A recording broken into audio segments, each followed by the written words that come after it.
Hello, everyone, and namaskar. So, today's podcast is a continuation of the reading of the book titled Anandamurti, the Jamalpur Years. And this is a reading of the 33rd chapter titled Departure.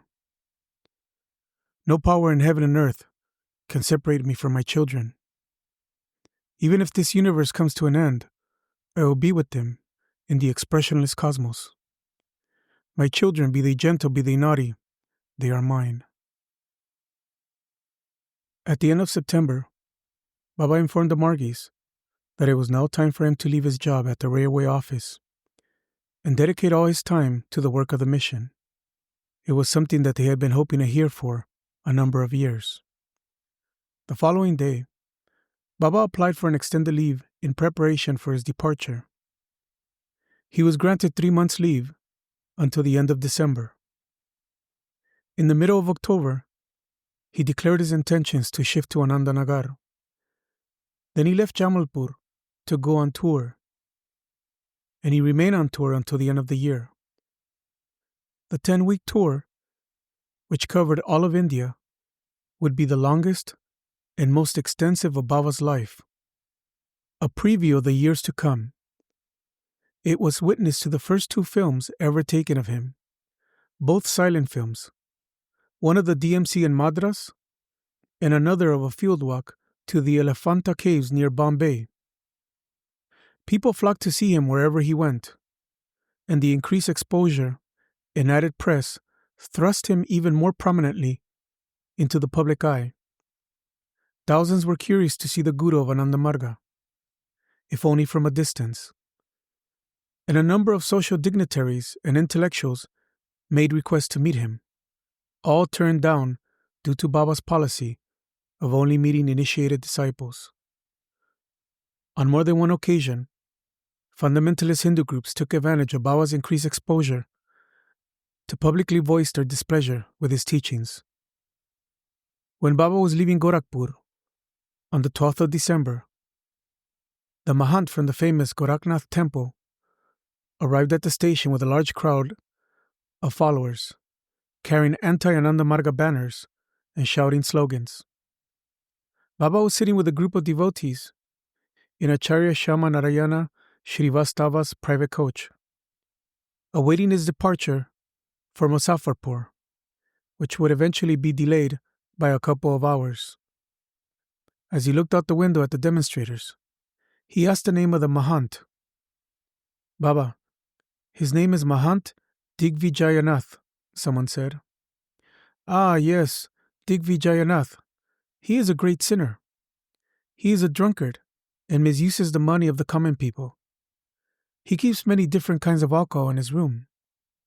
What I would like to ask him, and people like him in these rich temples, is how are you using your great wealth to help the common people?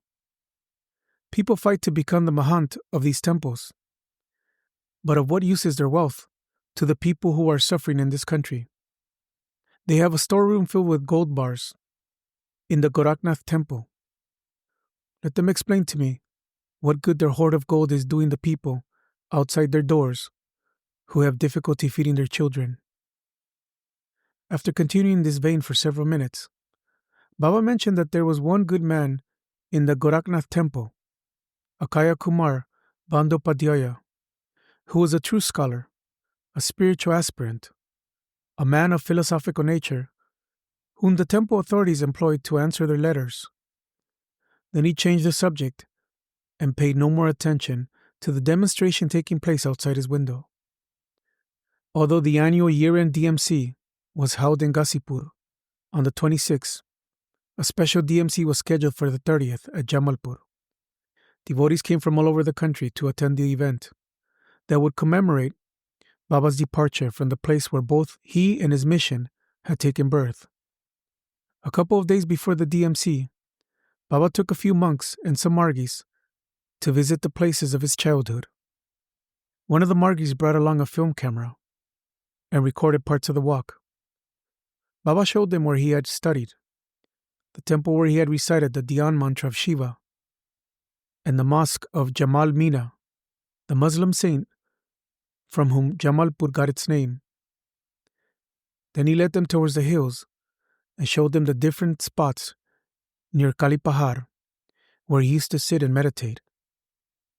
He pointed out the hill to the west of Death Valley where he used to play the flute, and walked on to the pier overlooking the reservoir where he would sometimes meditate when he was done playing. As they walked, he told stories of his childhood, some that people had never heard before, such as the time in the 7th grade when he had been meditating and a sadhu had jumped out of a tree, grabbed his hand, and took him to another secluded spot to meditate together. After ascending Kalipahar, he pointed at a mountain in the distance and told the Margis that Shiva used to meditate there. It was a very old hill, he said, where many ancient and valuable artifacts were lying buried, waiting to be unearthed. He even allowed the Margis to take snapshots of him meditating in lotus posture on one of his old spots, facing the forested valley of the Kharagpur Hills, still an untamed wilderness. Finally, Baba led them back down to the field and to the 3 palm trees, where he told the history of that Tantrapita, after insisting that everyone remove their shoes before they enter. The walk ended, as usual, at the tiger's grave. In the meantime, a huge tent had been erected in the Jagrati courtyard, and it was soon filled to overflowing. Despite the poignant sadness and the pangs of separation felt by the Jamalpur Margis, the atmosphere was alive with the devotional fervor of the disciples, a scene as intense as any that had gone before it in the 9 years of the Jagrati's existence. In every corner of the grounds, people were dancing and singing, falling to the ground in trance or crying loudly with tears of bliss. People would splash water in their face or massage them or give them something to drink. Then they will get up and start dancing again. Others were crying and praying for Baba not to go. Many of the local Margis, such as Ram Kilavan's wife and daughters, refused to return home at night. Baba spent several hours each day at the Jagrati, sitting on a wooden cot in the veranda. But until the night of the DMC, he did not say much when he sat there. He just closed his eyes while the devotees danced and sang around him. On the afternoon of the 30th, Baba visited the accounts office for the last time. There he and his co-workers said their goodbyes, many of them with tears in their eyes. He asked everyone to excuse him if any of his expressions had ever wounded anyone. Then he gave away the personal items that he had left there. To Shiva Shankar Mukherjee, he gave the glass that he had used for so many years. Then he embraced him and said, "Shiva Shankar, though I am leaving physically, we will never be separated. Whenever you need me, wherever you might be, don't hesitate to come to me." In the evening, Baba gave his DMC discourse on Bhagavad Dharma, the spiritual nature of the human being. He emphasized once again the guiding principle with which he had begun his formal teachings 12 years earlier. Internal service, Atma Mokshartam, leads to fulfillment and immortality. External service, Jagaditaya, leads to universal welfare. When spiritual aspirants establish themselves in Bhagavad Dharma by virtue of Vistara, Rasa, and Seva, their journey comes to an end. They become one with the nucleus, one with the Supreme Consciousness. At that stage, they realize the secret of the divine sport of the Supreme Consciousness. This is the true Dharma of human beings, Bhagavad Dharma.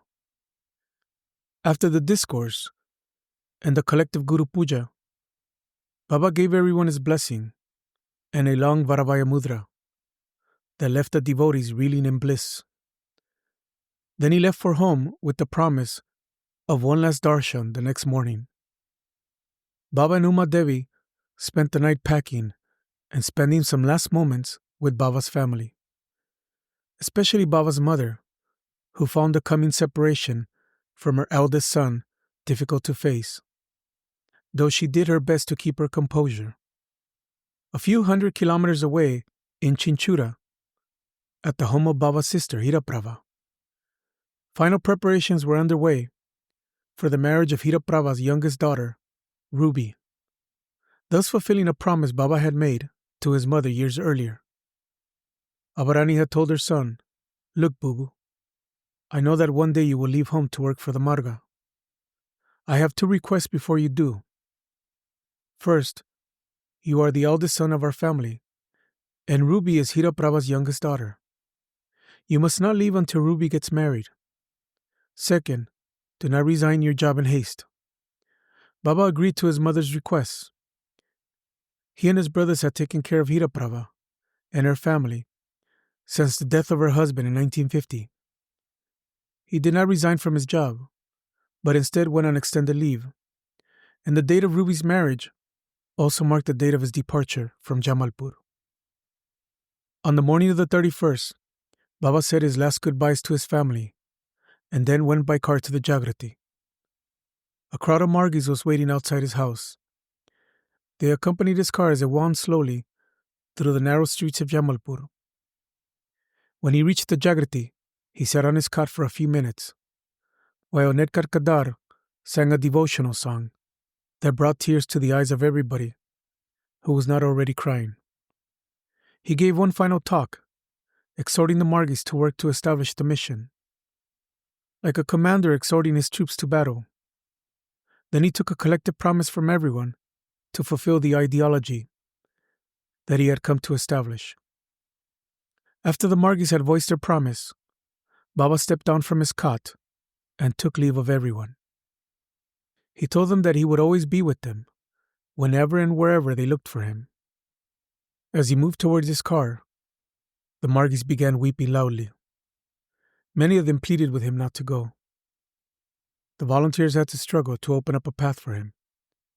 When Baba was about to get in the car, he turned to the Margis and promised that he would be back. One Margi in the crowd shouted, "Krishna never returned to Vrindavan after he left." Baba smiled solemnly. "This is the starting point of my lila. I will be back." Then he turned and got in the car. The Margis surrounded the car and refused to let it move. It was only with great difficulty that the volunteers were finally able to clear the road. As the car started moving, hundreds of Margis ran after it. Many of them followed it all the way to the outskirts of Jamalpur. There they watched as the car stopped, and Baba got out and gave one long last namaskar to the town that had sheltered him for the first 44 years of his life. It would be 13 years before Baba would return to Jamalpur to give one final DMC. In those 13 years, the city he left would remain much the same. A little more run down, a little more crowded, but still the same sleepy, provincial town. The biggest change will be his absence, but the mission he had founded there would be change almost beyond recognition. Thank you.